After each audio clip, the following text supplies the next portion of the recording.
Astronautic Worldwide, today is another day. Alam niyo, may kukwento ko sa inyo, sobrang na-surprise ako. Hindi naman na siya unang beses na nangyari, pero sobrang nakaka-excite pa rin talagang malaman na may babalik sa'yo at sobrang gaan sa kalooban na magpapasalamat, tapos sila na ang magkukwento kung anong nangyari. Kasi hindi ko na talaga maalala. Nagpapasalamat ako kay Ate kasi pumayag siyang alam mo yun, pumayag siyang i-record tong reading namin kasi dati hindi namin siya na-record. No? It was, kailan nga yun, ate? 2019 and 2020.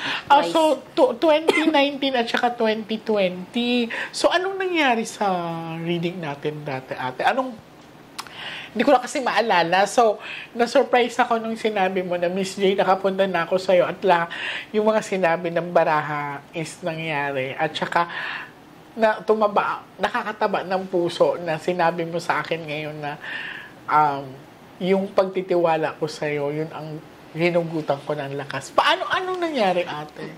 Yung first ko po kasing punta, year 2019, So, una ko po talagang doon, sadya is about sa mother ko, which is wala na nga siya dito sa mundo. And then, lagi ako na naginip sa kanya. So, binasahan niyo ako, ayon sa card naman is at peace na pala siya. At peace na siya, so na-resolve natin yun. Then, nakita niyo rin doon sa card na may paparating na blessings. Which is, yun nga, mabubuntis ka. Pinakita sa mga baraha na may darating na blessing, which is nakita ko na may pregnancy ka. So, anong nangyari? So, nagkatotoo po yun. Oh my God. Tapos bumalik po ako sa inyo nung time na yon. Tapos, inano ko po sa inyo yung good news. So, ayun po. Tapos po, pangalawa kong balik sa inyo, na miscarriage po ako. Nakunan ka. Opo, sabi ko po sa inyo, Miss J, yung sinabi niyo po na pregnancy, yes po, totoo, pero nakunan po ako. Kasi wala daw laman, sabi ng doktor, ng OB ko. Then, hindi kayo naniniwala kasi kitang-kita niyo sa card, nung binasahan niyo ako ulit, na meron, buhay na buhay yung boy. Okay. Tapos? So, sabi mo sa akin, balik ka ulit sa dapat appointment na ulit. Dumating po yung pandemic, so ang dami ng mga changes. So, hindi na po ako nakabalik. So, yun po, 2021, Noong 2020, nabuntis din po ako noong time na yung sinabi ko po sa inyo. Yung bumalik po ako ng pangalawang beses. So, 2021 yun, I gave birth na po. So, baby boy nga po talaga. Oh my God. I really do believe in miracles in life talaga. Kasi, sinabi daw ng doctor na parang walang laman yung tiyan niya or yung pregnancy niya is hindi ganun ka-clear. Pero nung pinakita daw sa baraha, na ang sabi ko daw kasi ate kasi na hindi may laman yan, mabubuntis ka, mga anak ka, and it's a baby boy, and siya, it's a baby boy. Ilang taon na siya ngayon, te? Mag-4 na po siya. Oh my God, isipin mo, 4 years kami hindi nagkita ni ate. Tapos po, before po kasi nung pregnancy ko na yun, 3 miscarriages po ako. So, see. parang nawala na kami ng pag-asa na, maging successful pa. Kaya sobrang tuwa po namin. Yung hope ko talaga, yung laging nasa utak nung huli kong punta dito na, yung sinabi niyo sa card na, meron talaga baby boy, buhay, kumbaga sa card talagang So, nagkatotoo po talaga siya. Sobrang saya namin. Thank you, Lord. Sobrang thank you. So, ito ang pinakamasarap na pakiramdam kasi, binabalikan ka ng taong natulungan mo, nabigyan mo ng pag-asa. Kasi ang success nila ay success ko. So ngayon, mag-reading kami ulit ni ate kasi ang tagal ko siyang hindi nabasahan. So, siya nga nahihirapan kontakin yung mga admin ko kasi nga sobrang dami, natatabunan na yung iba. Ayan. Ready ka na, ate? Opo. Huwag lang lumabas sa'yo ang bad luck card. You know, the bad luck card which is in Ace of Spades is one.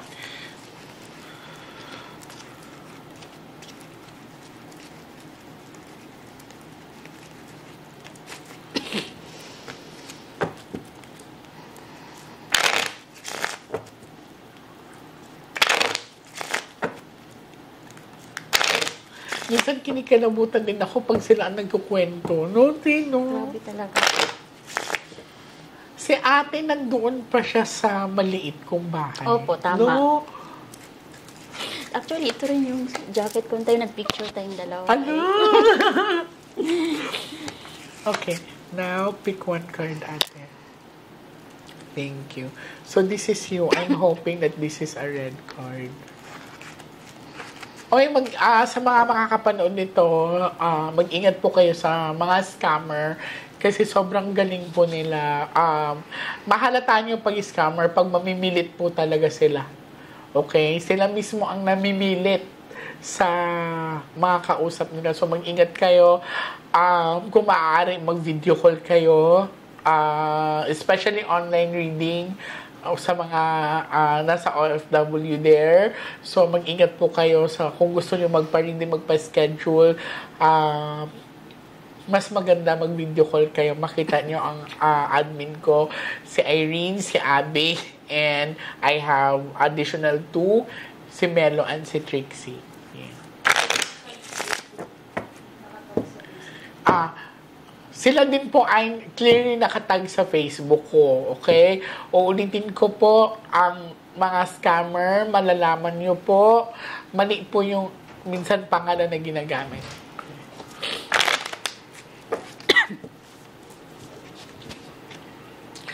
Cut the cards into 3.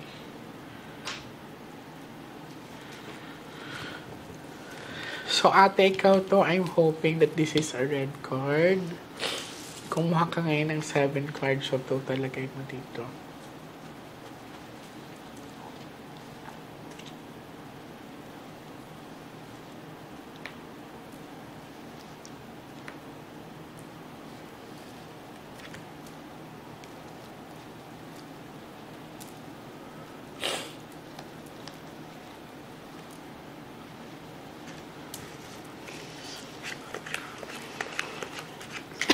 So, this is you, ate. I'm hoping that this is a red card. Sana pula, ha? Okay. It's a red card naman kahit papano.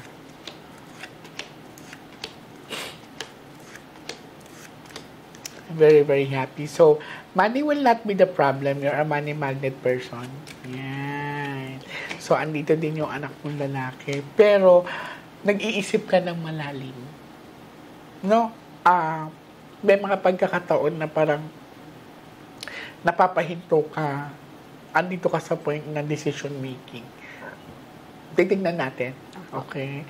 Kasi dito, relationship is good, yan, pero may gumugulo sa isipan mo. Right?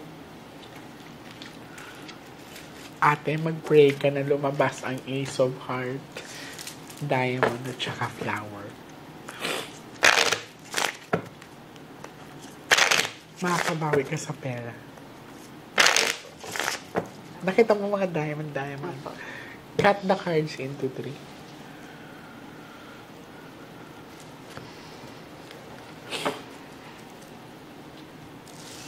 Kuha ka ng 9 cards, so talagay mo dito.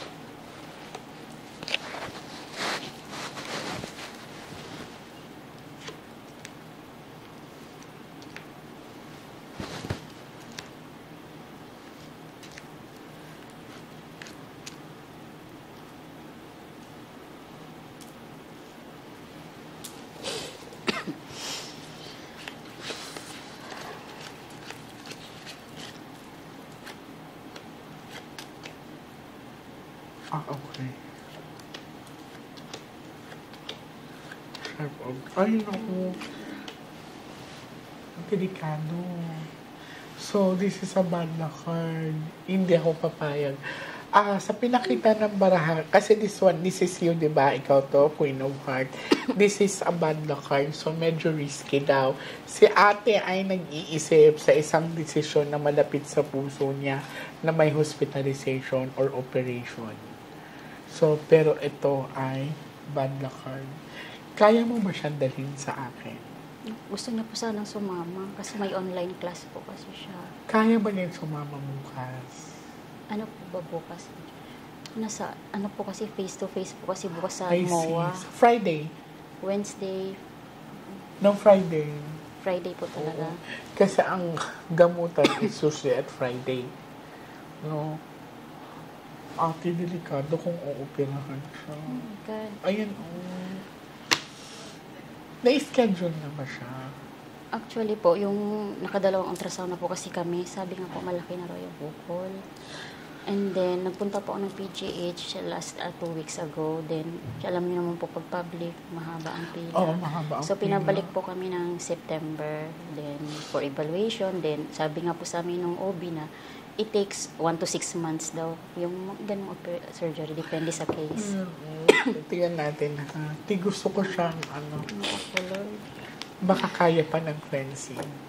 Kasi, this is a bad luck card. Okay? Last set of the cards. So, yun nga, ang gumugulo sa isipan ni ate, decision making sa malapit sa puso niya. Kaya na-discover na may bukol siya. Nito lang pong July. Kasi po, bigla pong sumakit ang puso niya. I mean, yung tiyan niya. Pero ang sabi po niya sa akin is, medyo matagal-tagal na raw niyang iniinda. Kasi parang hindi naman siya nag-dysmenorrhea dati. So, bakit bigla? So, parang inabaliwala na lang niya. Nung time po na yun, sobrang pananakit talaga. So, nakadalawang hospital po kami. Akala namin, lang daw, acidic.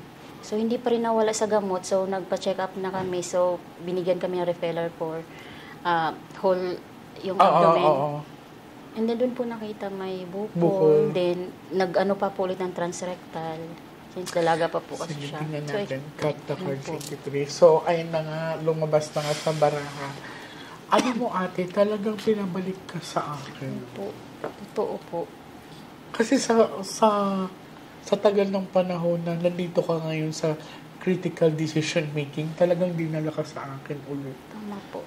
Kuha ka ng last 12 cards.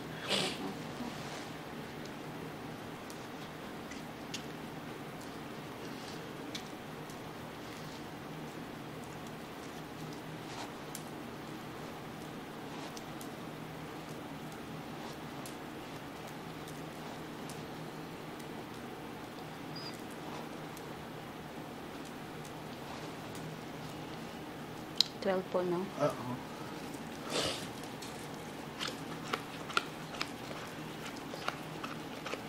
Yan, isa pa.